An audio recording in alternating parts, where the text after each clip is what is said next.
उन्हाळ्याच्या दिवसामध्ये आपल्याला रात्रीचा स्वयंपाक करायचा कंटाळा येतो. मग अशा वेळी काहीतरी झटपट तयार होणारा आणि घरच्या सर्वांना आवडणारा असं आपण काहीतरी कमी वेळात तयार करायचा विचार करतो. आज असंच आपण झटपट मेथीचं पिठलं तयार करणार आहोत. अगदी चमचमीत आणि अगदी गावरान पद्धतीने. घरातले तर अगदी चाटून पुसून खातील आणि जेवण झाल्यावरही बोटं चाखतच राहतील. चला तर मग वेळ न करता आपण लगेचच रेसिपीला सुरुवात करूया. आणि रेसिपी थोडी जरी आवडली तर एक लाईक करून चॅनललाही सबस्क्राईब करायला विसरू नका. सर्वात आधी एक जुडी मेथी मी इथे तोडून घेतलेली आहे. मेथीचे कोवळे पानं आपल्याला घ्यायचे आहेत आणि छान गोल असे पानं असलेलीच मेथी निवडायची. ती चवीला कडवट नसते.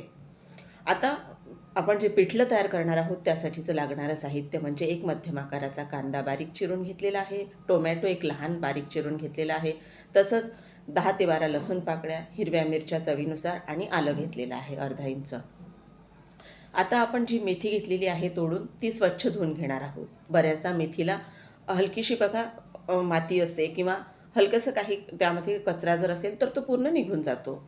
तर त्यासाठी भरपूर असं पाणी मेथीमध्ये घालायचं आणि आता आपल्याला ही मेथी पूर्ण यातलं पाणी काढून टाकायचं आहे. छान हाताने पिळून घ्यायची, म्हणजे शक्य होईल तेवढं पाणी काढण्याचा प्रयत्न करायचा.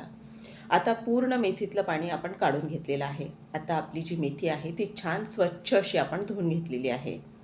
आता हे पूर्ण जे पाणी राहतं हे पाणी आपण झाडांना घालणार आहोत, म्हणजे वाया जायला नको. आता जी धुतलेली मेथी आहे तर ती मेथी आपण चिरून घेणार आहोत. बऱ्याचदा काय होतं, मेथी आपण जेव्हा जास्त बारीक चिरून घेतो तेव्हा त्यामध्ये हलकीशी तिला कडवट चव लागते. त्यासाठी मेथी केव्हाही जास्त अशी बारीक चिरून घ्यायची नाही. अशी हलकीशीच आपण जाडसर ही मेथी चिरून घेणार आहोत. बऱ्याचदा बघा खेडेगावात आजही जेव्हा ही पिठलं तयार करतात तर ती मेथी नुसतं हातानेच तोडून घेतात धुतल्यानंतर. ती जास्त अशी चिरूनही घेत नाहीत. तर इथे हलकीशीच फक्त मी चिरून घेतलेली आहे आणि ही मेथी आपली पिठलं तयार करण्यासाठी तयार झालेली आहे. पिठल्यामध्ये मेथीचं प्रमाण तुम्ही आवडीनुसार कमी जास्त जसं तुम्हाला आवडत असेल तसं तुम्ही ठेवू शकता. आता इथे आपण लसूण पाकळ्या ज्या घेतलेल्या होत्या, आलं आणि पाव चमचा जिरे घेतलेले आहेत. तर आता हे मिक्सरला न फिरवून घेता आपण खलबत्त्यामध्ये छान जाडसर असं ठेचून घेणार आहोत. असं ठेचून घेतल्यामुळे कुठल्याही भाजीला छान खमंग अशी चव येते. बऱ्याचदा याचे तुम्ही बारीक असे तुकडेही करून घालू शकता, त्यानेही चव छान लागते. आता इथे आपण खलबत्त्यामध्ये छान आलं लसूण ठेचून घेतलेलं आहे. आता पिठलं तयार करायला घेऊया. सर्वात आधी कढईमध्ये तेल गरम करण्यासाठी ठेवलेलं आहे. तेल गरम झाल्यानंतर यामध्ये आपल्याला मोहरी घालायची आहे पाव चमचा. मोहरी छान तडतडू द्यायची आहे आणि त्यानंतर आपल्याला यामध्ये कांदा घालायचा आहे. जिरे आपण लसूण ठेचतानाच वापरलेला आहे, त्यामुळे इथे जिरं मी घातलेलं नाही. आपण जो कांदा चिरून ठेवलेला होता तो घातलेला आहे. कांदा छान उभा लांब पातळ असा चिरून घेतलेला आहे. पिठलं तयार करताना मध्यम आकाराचाच कांदा वापरायचा. फार जास्त कांद्याचं प्रमाण ठेवलं तर पिठलं हलकंसं त्याला गुळचट चव लागते. आणि इथे आपण हिरव्या मिरचीचे काप आता घालणार आहोत. आवडत असल्यास कढीपत्ताही घालू शकता तुम्ही, पण मी पिठलं करत असताना कढीपत्ता वापरत नाही. तर आता इथे कांदा आपल्याला छान गुलाबी रंग याला येईपर्यंत भाजून घ्यायचा आहे. आता कांदा हलकासा ट्रान्सपरंट झाल्यानंतर यामध्ये आपण ठेचलेलं आलं लसूण घालून घेणार आहोत. तर आता इथे आलं लसूण छान तेलामध्ये परतून घेते आधी आणि आता हे सर्व आपण परतून झाल्यानंतर यामध्ये हळद घालायची आहे. पिठलं तयार करताना कुठल्याही आपण मसाल्याचा वापर करणार नाही आहोत, कारण पिठलं तयार करत असताना गरम मसाला मी यामध्ये वापरत नाही किंवा धना पावडरसुद्धा घालत नाही. तर आता इथे सर्व छान हे परतून झालेलं आहे. आता आपण हळद घालून घेणार आहोत आणि आता हळद घातल्यानंतर आपल्याला यामध्ये चिरून घेतलेली जी मेथी आहे ती मेथी घालायची आहे. आपण जेव्हा मेथीचं पिठलं करतो तेव्हा अगदी साध्या पद्धतीने करायचं, इतकं छान चवीला लागतं.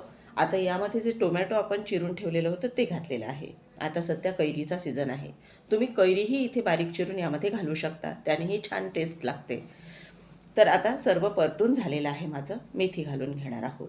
मेथी घातल्यानंतर मेथी आपल्याला फक्त हलकीशी 5 ते 6 सेकंदासाठी फक्त परतून घ्यायची आहे, म्हणजे तेलामध्ये ती छान हलकीशी भाजून घ्यायची आहे.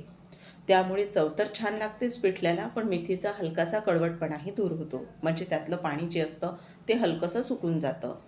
तर आता ही मेथी बघा आपण छान अशी परतून घेतलेली आहे. फार जास्तही परतत बसायचं नाही. बघा आपण मेथी छान परतून घेतल्यामुळे तिचं प्रमाण पहिल्यापेक्षा थोडं कमी झालेलं आहे. आता यामध्ये आपल्याला बेसन पीठ घालायचं आहे. आज जे तुम्हाला हे मी पिठलं सांगत आहे पद्धत करण्याची, तर हे पिठलं तुम्ही जर अगदी पहिल्यांदाही करत असाल, तर अगदी या पिठल्यामध्ये तुमच्या गुठळ्या तयार होत नाहीत. अगदी छान अशी पद्धत आहे करण्यासाठी सोपी.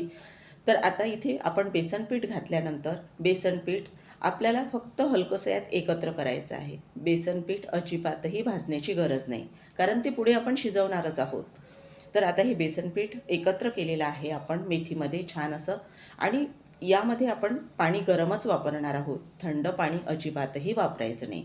थंड पाणी वापरल्यामुळे गुठळ्या होऊ शकतात.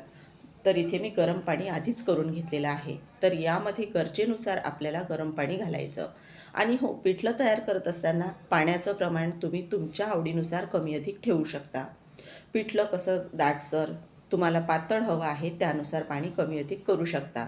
पण इतकं पाणी घालायचं की पिठलं शिजता येईल असं. तर जास्तच जर कमी पाणी घातलं तर पिठलं आपल्याला शिजवून घ्यायचं आहे, तर ते भांड्याच्या तळाला लागू शकतं.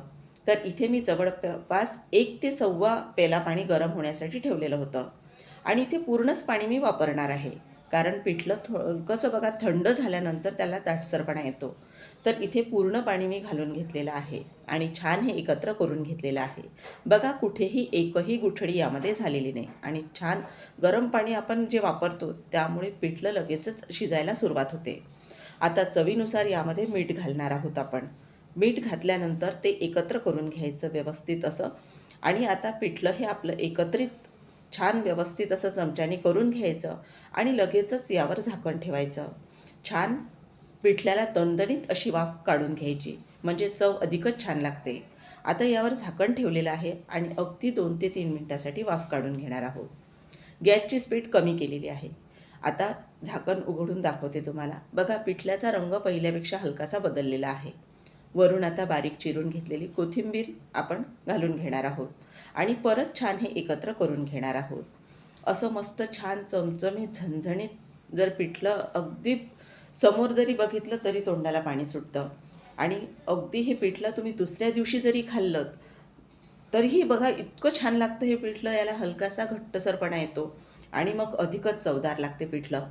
तर आता हे छान एकत्र करून घेतलेलं आहे. आता एका प्लेटमध्ये काढून घेणार आहोत.